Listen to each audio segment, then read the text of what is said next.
Rick, how are you? Hey, good morning, Keith. I'm great. How about yourself? Good. I'm doing really well, thank you. This is gonna be a quick one. The title of this topic is, or podcast is, are you experiencing the present moment or what your mind is saying about the present moment?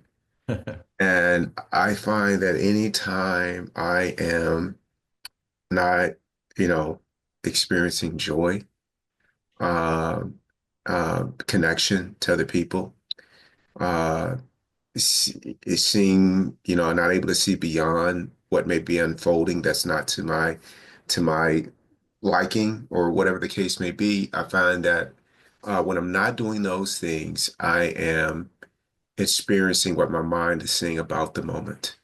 And for the most part, it is less about the situation and more about the people that are in the situation.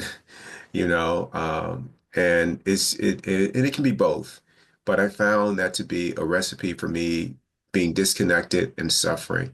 And I see it all over the place, right? I could see, and it happens so fast. If the person who I report to at work asks me to do something, my mind will quickly come up with, something to say about it.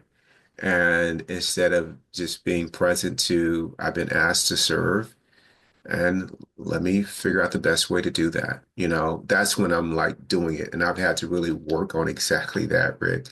And then another example of whether I'm doing one or the other is that I'm in the pickleball court. If I'm not having fun and wriggling in the moment, but I'm like, I can't mess up, I gotta do well, and my partner messed up, I'm experiencing what my mind is saying about this little game, and being with people out there in the court, and I'm not experiencing the game. And so I just think it's really important for me to make it a point to really be present and to be aware of the narratives that are written very quickly in my mind that robs me of an experience that I could be having at the same time. But instead, I'm falling, prey to whatever the mind says. And that is a very, very hard way to live, a very hard way to live. And I think what you said in a previous podcast of taking a moment to just breathe, Mm. it's not a small thing.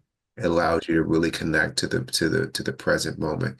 And so I would love to, just have you close this out with a final thought, about that particular topic. And again, as I say this last thing, if it's the latter that I'm doing, what I find is my experience of it gets worse. It doesn't get better. Yeah. It gets worse. If I walk into a restaurant and I start carrying on about how the lights are too low, it's too noisy in here, what music are they playing, I'm not experiencing a restaurant.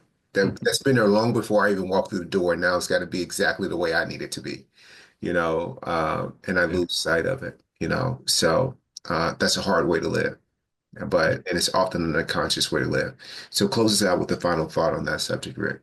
Well, those are beautiful thoughts, Keith, and they're very important. The idea of living in the present and living consciously is very powerful.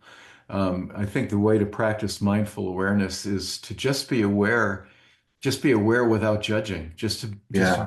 just to be present in the moment, seeing all of the things around you, but not judging them, not judging the lights, not judging how the person said hello, not judging about their outfit, none of that. Right. Just be mindful that you're in a world that is unlimited.